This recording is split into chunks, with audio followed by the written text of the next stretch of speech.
Oh crap! Oh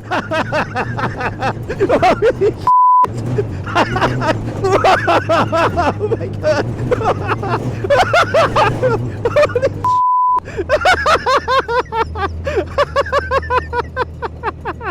That was insane!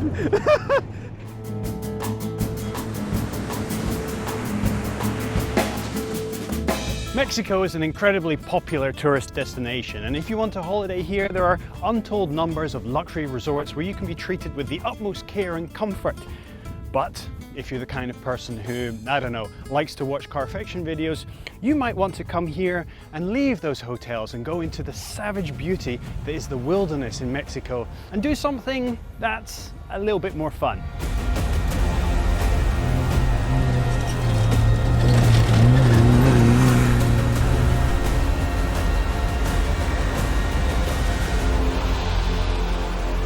And this would be my toy for the next couple of days. A Subaru 4-cylinder engine strapped to a custom chassis, a 4-speed manual gearbox, and a suspension set up to take some brutal punishment.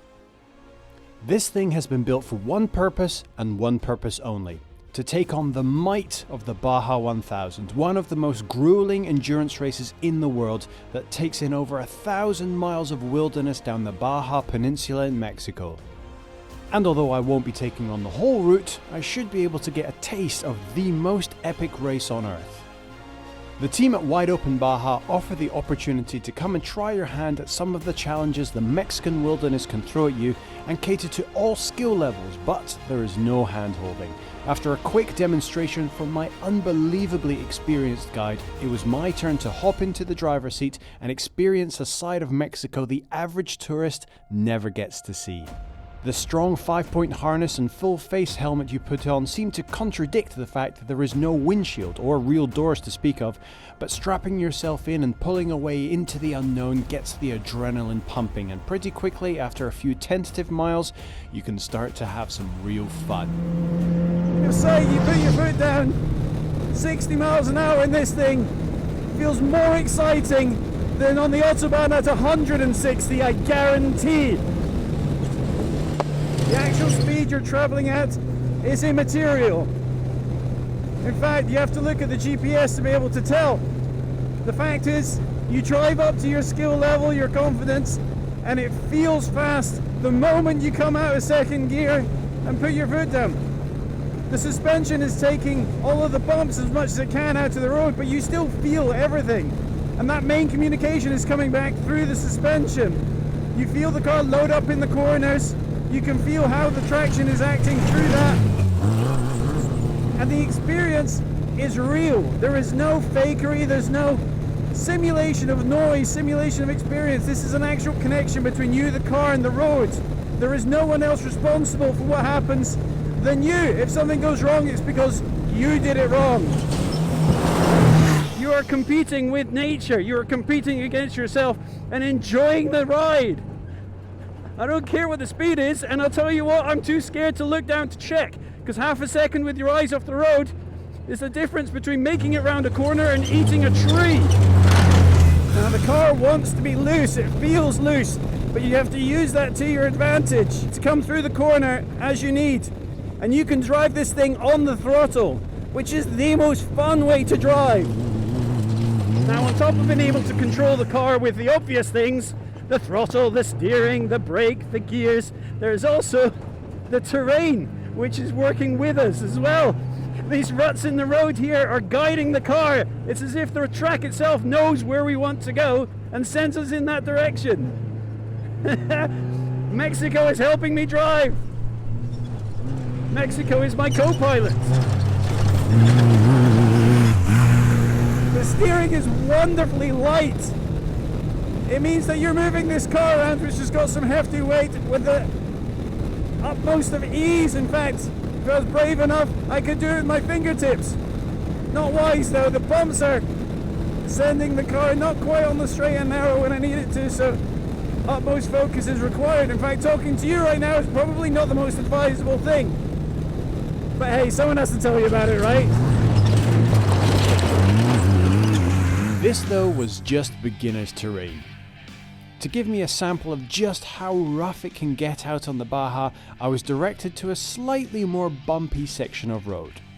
Warning, some colourful language is coming up. Me! Oh crap! Holy oh my god!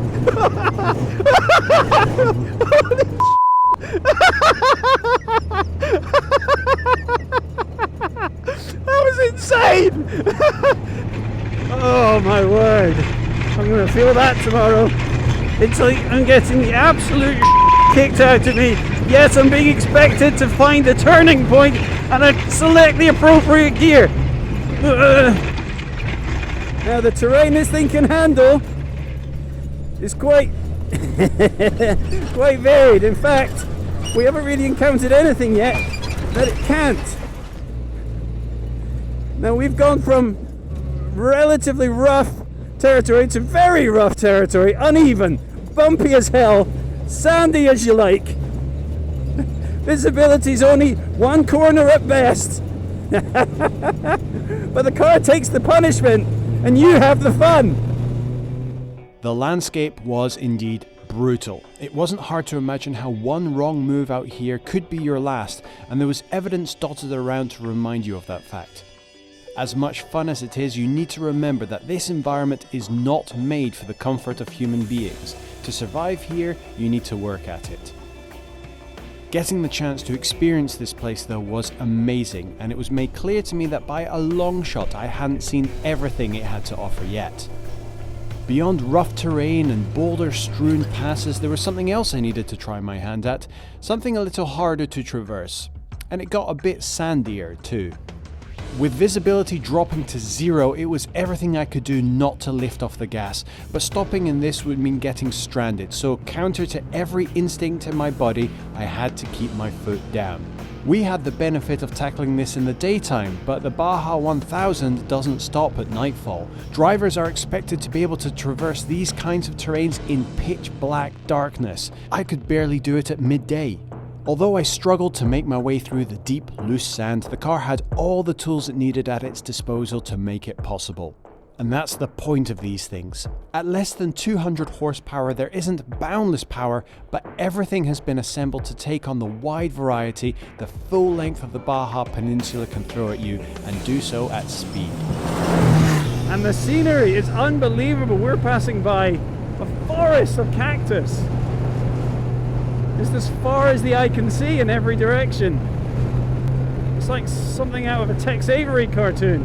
If you do this professionally, you could be going around the Baja 1000 40 hours, sharing it with just a couple of drivers, tearing around these things. Like the marathon of driving. Forget Le Mans. The Baja 1000 is what an Ironman is to a marathon.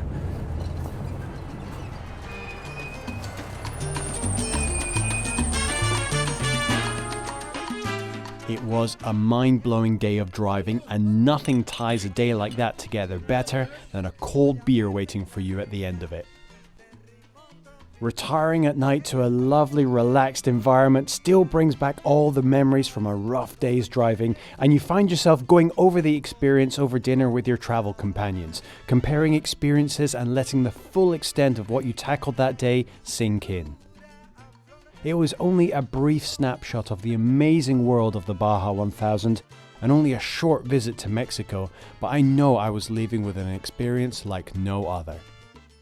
This trip out to Mexico has been filled with some amazing experiences, even outside of time spent in the car. Hanging out with cool people, eating amazing foods, just seeing a part of the world I've never been to. But the driving, my word, the driving. There's blisters on my fingers and a ringing in my ears, and I've loved every single minute of it. Like the terrain we've been tearing through, it has been brutally savage and utterly, utterly wonderful.